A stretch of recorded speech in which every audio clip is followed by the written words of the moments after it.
You can order the tailgate handle used in the video on the CarParts.com website via the link in the description. Turn off your engine and set the parking brake. To access the tailgate handle on your vehicle, you need to open the tailgate. Using a Phillips-head bit, remove the screws holding the tailgate's protective plastic. Then, remove it. Then, using the same tools, unscrew the screws of the metal protection plate that gives access to the opening mechanism. Then, remove it. You can now access the opening mechanism. Start by spraying the 2 tailgate handle retaining nuts with degreaser.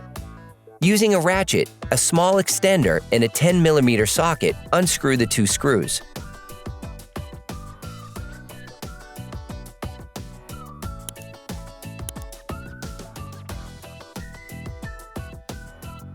You can now extract the tailgate handle from underneath by holding the opening mechanism with your fingers.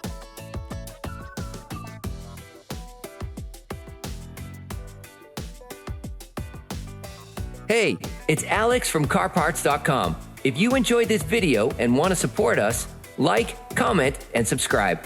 Okay, back to work. Then, using a flathead screwdriver, remove the retaining clip from the lock.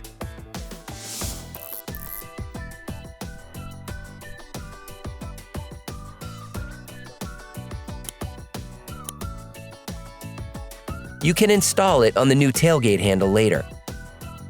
You can order the tailgate handle used in the video on the CarParts.com website via the link in the description. Take the new tailgate handle. Remove the lock's retaining clip so that it can be put back in place. The coating on the lock allows you to put it back on correctly.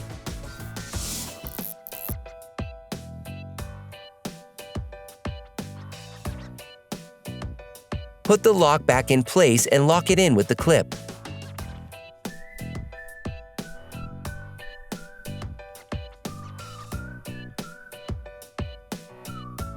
You can purchase the parts we used here by visiting our website at CarParts.com.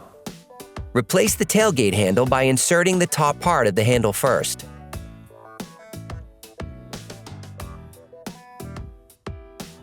Then thread the 2 screws holding the tailgate handle into the opening mechanism. Screw the 2 nuts back in.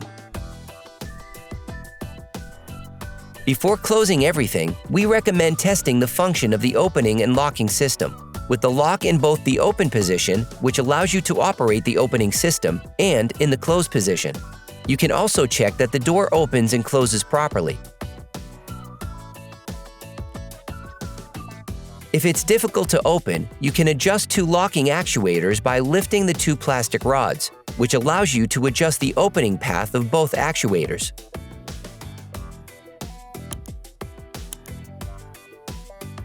Put the metal protection plate back on. Then, screw it back in. Put the plastic protective cover back. Then, screw it back in. Operation complete.